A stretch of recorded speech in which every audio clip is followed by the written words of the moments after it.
কবি নজরুল ইসলামের একটা কথা ছিল কিংবা একটা লেখা এরকম ছিল, আমি জানি চিরজীবন আমাকে কাটতে হবে, কারণ আমি যে তোমাকে চেয়েছি।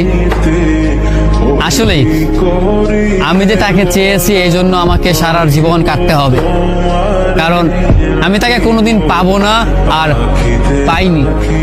পাইনি বলেই আমার কান্না করতে হয়। তাকে আমি প্রচন্ড ভালোবাসি বলেই আমার কান্নাটা আসে, তাকে আমি আমার করে পাইনি বলেই আমার কষ্টটা হয়। কবি নজরুল ইসলামের লেখাটা খুব দারুণ ছিল। আসলেই তাকে পাইনি বলে আমাকে সারা জীবন কান্না করতে হবে। যদি সে আমার এই ভালোবাসাটা বুঝতো, আমার এই অসীম ভালোবাসাটা বুঝে আমাকে একটু বলতো যে আমি অন্যদের মতো কখনোই তোমাকে ছেড়ে যাব না, তাহলে বিশ্বাস করুন পৃথিবীতে হয়তো আমার চাইতে সুখী মানুষ আর কেউ হতে পারতো না। কিন্তু ওই যে আমরা মাঝে মাঝে আমাদের প্রিয় মানুষটাকে হারিয়ে ফেলি, প্রিয় জিনিসটাকে হারিয়ে ফেলি। মাঝে মাঝে দেখা যায় যে এই জিনিসটাকে নিয়ে আমাদের হাজারো স্বপ্ন, হাজারো ভালোবাসা, সেই জিনিসটাই আমাদের হাজারো স্বপ্ন, হাজারো ভালোবাসাটা ভেঙে দেয়। যাকে নিয়ে আপনি সারাটা জীবন সুখে থাকার চিন্তা করেন, সেই মানুষটাই আপনার এই সুখের স্বপ্নটা ভেঙে চুরমার করে দেয়।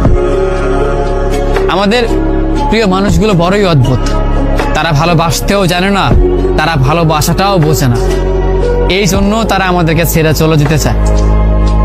আফসোস, যদি আমাদের প্রিয় মানুষগুলো আমাদের মতো করেই আমাদেরকে বুঝতে পারতো যে আমরা তাদেরকে কতটা ভালোবাসি কিংবা কতটা ভাবে আমরা তাদেরকে চাই, তবে কোনোদিন হয়তো কোনো মানুষ তার ভালোবাসার মানুষটাকে ছেড়ে যেত না।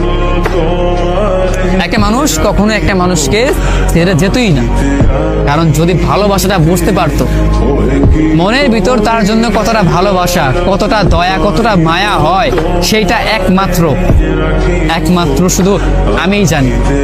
আমি ছাড়া পৃথিবীতে হয়তো অন্য কেউ আমার এই ফিলিংসটা বুঝবে না, আমার এই অনুভূতিটা বুঝতে পারবেও না, কারণ আমি তাকে কতটা ভালোবাসি সেটা আমি জানি। পৃথিবীতে আমার চাইতেও হয়তো অন্য কোনো মানুষ তাকে যত্নে রাখতে পারবে, কিন্তু আমার মনে হয় না তাকে আমার মতো করে ভালোবাসতে পারবে। হয়তো আমার তেমন কিছুই নেই, তাকে রাখবার সামর্থ্য হয়তো আমার নেই, তেমন কোনো ভালো সাফল্য হয়তো আমার নেই, কিন্তু তাকে দেবার মতো অফুরন্ত ভালোবাসা আমার আছে, যেটা অন্য জনের মাঝে সে কখনো খুঁজে পাবে না, যেটা শুধু আমি ছাড়া তাকে অন্য কেউ দিতে পারবে না। সেই ভালোবাসাটাই শুধু আমি দিতে পারবো। আমার কাছে সেই ভালোবাসাটা চিরদিন রয়ে যাবে, আর চিরদিন রয়ে যাবে বলেই আমি কষ্টে পাবো, আমি কান্না করব, তাকে ভালোবাসি বলেই আমি কান্না করব। আমাদের জীবনে এমনটাই হয়, যাকে ভালোবাসি তার জন্যই চিরকাল কান্না করতে হয়, কষ্ট পেতেই হয়, কারণ সে ভালোবাসার মানুষ, সে প্রিয় মানুষ, সে আমাদের এই অসীম ভালোবাসাটি বুঝেনি।